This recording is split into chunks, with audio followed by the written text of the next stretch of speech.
employee says that she has a hard time allowing others to speak and talks over coworkers and also makes others feel like they are being ignored by her. And my advice, my takeaway is to speak about three things: context, emotions, and active listening. When it's clear or vague, these three areas matter because communication is more than just what we say.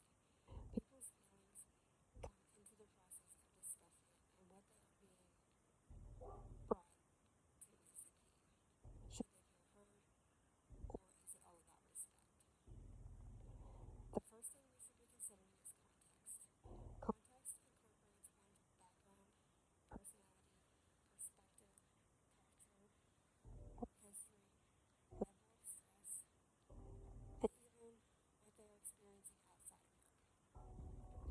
In a classroom, and one with students with significant needs, every one of the staff every day is dealing with different burdens and feelings. Some are dealing with health issues, family stress, grief, anxiety, or simply the pressure of a long day. Communication is informed by context and also by the people around them, McCornack and Morrison say. Therefore, we must be careful not to take our perspective to be the one with the most information. In such a scenario, the staff member may be imagining they're helping by talking about what they went through, by providing some background or describing what they have been through. But if she always talks over others or reminds others of her degrees and previous positions, colleagues will find that disrespectful or controlling. The intent goes beyond the result. That is perception, and it matters. Yes, one can seem knowledgeable, but everyone takes that as my voice is more important than yours. My advice would be to stop and remind ourselves what messages might my words and tone be suggesting to the other person. That simple question can make someone more self aware. The second significant concept is emotion. Emotions are natural, however, how we express them can create trust, or how we display them. However, that's done can either bring trust or break it. When people feel cut off or singled out, they might get frustrated, embarrassed, defensive, or hurt.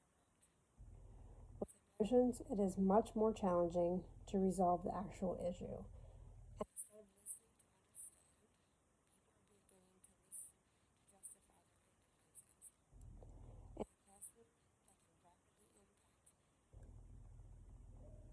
the entire team and even the environment for the students. The advice I can give you is to speak your mind at a high level with honesty but humility, to show emotions without being rude, rather than saying, you never listen. For example, someone could respond, I feel frustrated when I am interrupted because I do not feel like my concern is being heard. That is the kind of statement that clarifies the emotion without going against the other person. Another tool I recommend is to take a moment to think about replying when you feel something in your gut. A delay might hold back a speech from anger that you may later regret.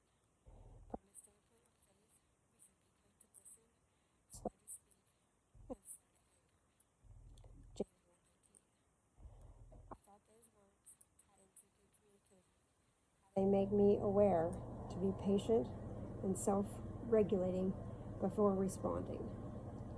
The third very good recommendation goes into this as well, and the most powerful advice we can offer: active listening.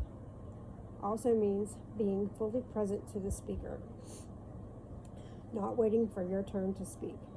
It's making good eye contact when appropriate, not interrupting or raising your voice, paying close attention to voice pattern, body language, and confirming that you've received the message correctly.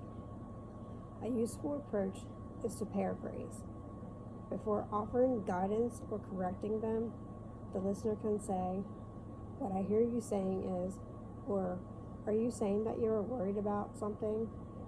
This says respect and provides the other person a way to elaborate. A nice strategy is to ask open-ended questions as well, rather than try to assume why someone may be frustrated.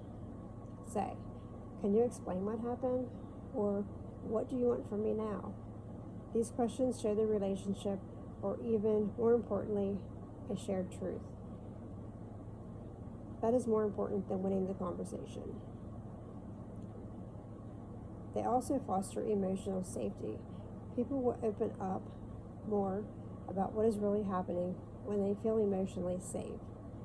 If someone asks others to give them grace because they have personal health concerns, they should also do that to other people, whether they know the whole story or not.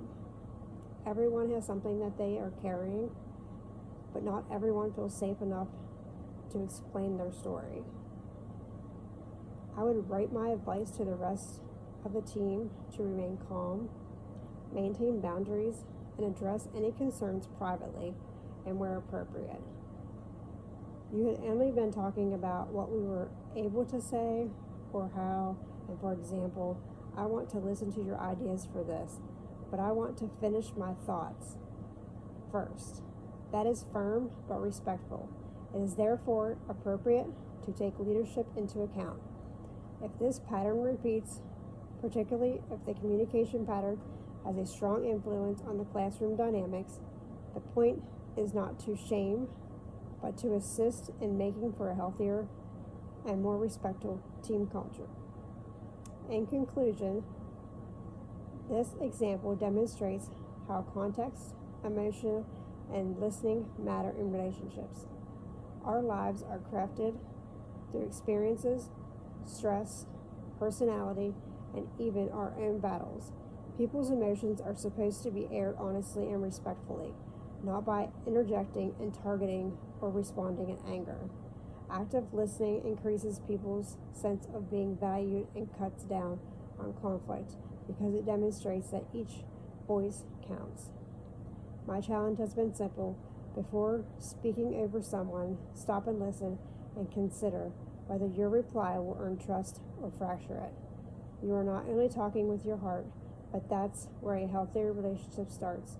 When you decide they are going to listen patiently, speak nicely, and give the same grace that you want to receive.